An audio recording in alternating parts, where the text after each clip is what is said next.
Alors là, vous voyez les pommes qui étaient en haut. Et il y a des petites rondelles de tomates également. On va faire un test entre la version 350 watts et la version 250 watts. Bonjour tout le monde, présentation de la nouvelle version du déshydrateur alimentaire de Lidl. Pour faire sécher fruits, légumes, herbes, viande et poissons. Il y a 5 récipients, la puissance 250 watts, c'est garanti 3 ans. On y trouve la notice d'utilisation. Il y a une procédure avant la première utilisation. Et il faut le faire fonctionner pendant 30 minutes sans contenu. Des tableaux de recommandations concernant les fruits, les légumes, les poissons et viandes. Par exemple, les pommes, c'est en rondelles d'environ 8 mm et le temps de déshydratation sera de 8 à 10 heures. Et on aura un résultat souple. Et le déshydrateur. Avec le câble d'alimentation, le bouton de fonctionnement. Là, on lève. Et vous avez les 5 plateaux. A priori, il n'y a pas de sens, on met les plateaux comme on souhaite. On est sur un diamètre à peu près de 28 cm. Et sur chacun des paniers, un système à 3 hauteurs. C'est-à-dire que vous pouvez fermer complètement les plateaux.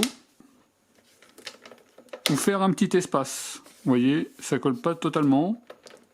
Et encore un peu plus haut. Vous pouvez le faire sur tous les plateaux et ça crée des hauteurs. Avant la première utilisation, on doit faire fonctionner l'appareil 30 minutes à vide. Après, il faudra le nettoyer. A noter qu'il se veut vraiment simple. Il y a simplement un bouton de fonctionnement. On ne peut pas sélectionner de durée, on ne peut pas sélectionner de température.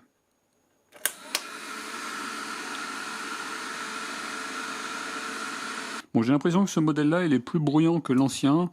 Je vais aller chercher tout de suite. A noter que sur l'ancien modèle, on pouvait sélectionner la durée et la température.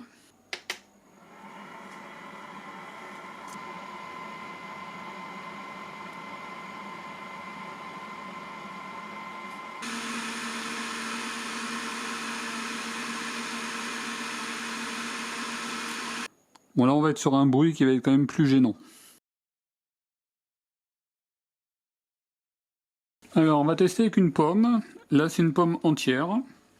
On est sur des tranches assez fines. On est sur du 1-2 mm d'épaisseur. On met tous les plateaux.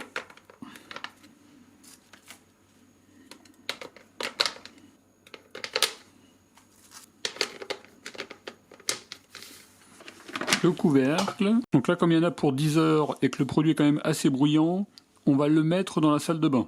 Allez, c'est parti. Là, on est sur un peu plus d'une heure, 258 watts.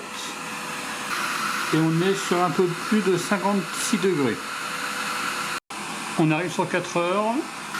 Et j'ai rajouté des capteurs, un ici et un ici. Et on est sur du 73-72 degrés.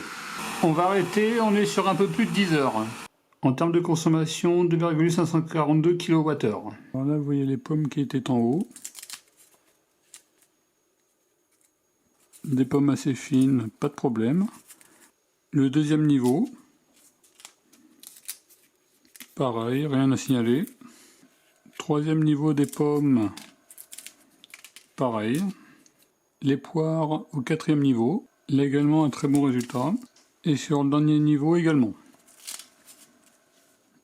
En tout cas, pas de problème sur les différents étages sur des fruits coupés sur du 1 mm. On va retester avec de la banane. Il y a des tranches assez fines et des tranches plus épaisses. Kiwi, tranche pas trop fine, là on est quand même sur des kiwis épais. Et on fait de la poire et des pommes. Sur des tranches cette fois-ci un peu plus épaisses, on est peut-être sur du 2 mm. Donc là je vais le faire fonctionner pendant 10 heures dans la salle de bain et on se retrouve tout de suite après.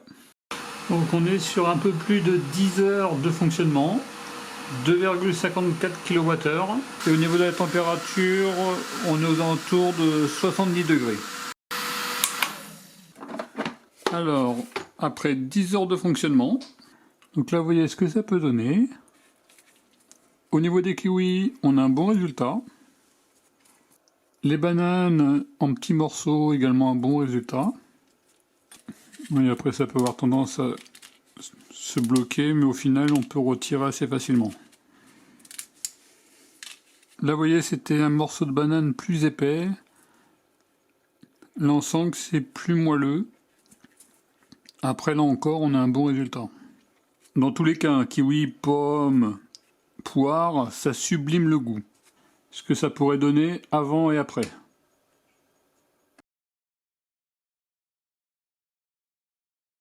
On va faire des fraises. On va être à peu près sur 3 mm d'épaisseur.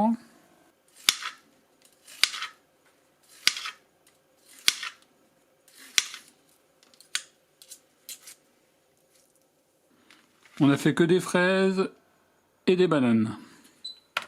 Et il y a des petites rondelles de tomates également. Donc là, ça repart 10 heures à la salle de bain. Si ce produit intéresse, on l'a acheté sur AliExpress. Si je trouve des liens également Amazon, je vous mettrai tout en description de la vidéo. Alors, on est à peu près sur 10 heures et 30 minutes. Là, vous voyez ce que ça peut donner.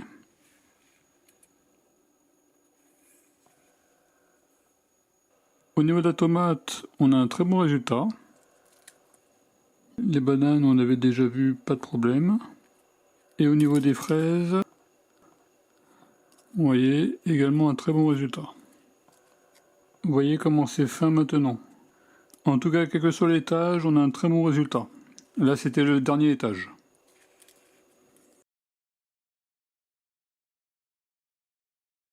On va faire un test entre la version 350 watts et la version 250 watts.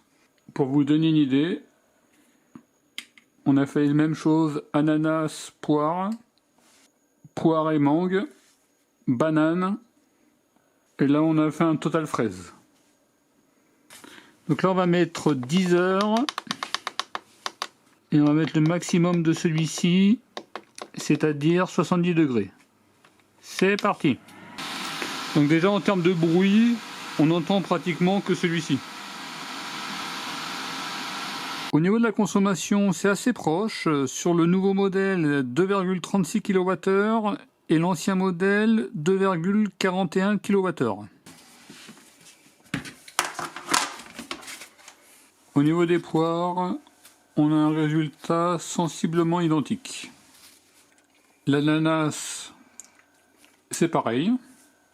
La mangue, c'est pareil.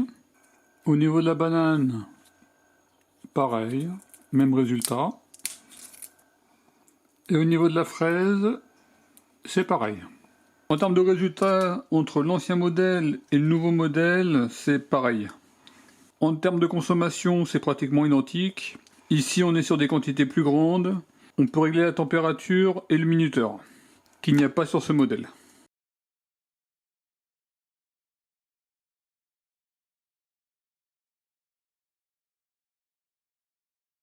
Voilà pour la petite présentation et le petit versus entre les déshydrateurs de Lidl. Alors, est-ce que cette nouvelle version va remplacer totalement l'ancienne version ou est-ce que les deux vont subsister? Ça, je sais pas. Sur ce nouveau modèle, au niveau des avantages, il est simple d'utilisation, on branche et on démarre. On a un bon résultat, équivalent à l'ancien modèle. On peut faire une petite hauteur supplémentaire au niveau des plateaux. Il est assez petit, il prend quand même moins de place que l'ancien modèle. Au niveau des points négatifs, le bruit, c'est un produit qui fonctionne quand même longtemps. Ils auraient pu mettre au moins un ventilateur silencieux, faire au moins cet effort. Il n'y a pas de minuteur, pas de réglage de la température, et les plastiques sont pas transparents, c'est-à-dire qu'on est obligé de lever si on veut voir comment ça se passe. En description de la vidéo, je vous mettrai les meilleures ventes Amazon de déshydrateurs. En tout cas, je vous remercie d'avoir regardé cette vidéo, et je vous dis à très bientôt. Au revoir.